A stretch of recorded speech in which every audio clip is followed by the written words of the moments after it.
jou daaglikse CLF-inspirasie, skuil by God.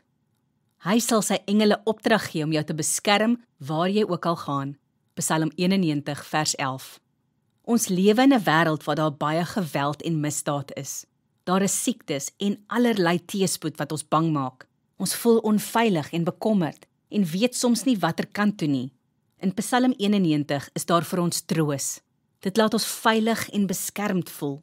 Daar staan dat ons maar by God kan skuil en sy beskerming kan vra. Soos kuikentjies onder hulle ma se vlerke invlug as daar gevaar is, so kan ons onder God se beskerming invlug.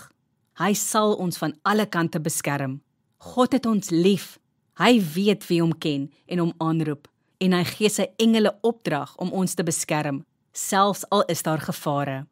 As jy vandag bekommerd of vol angs is, gaan na God.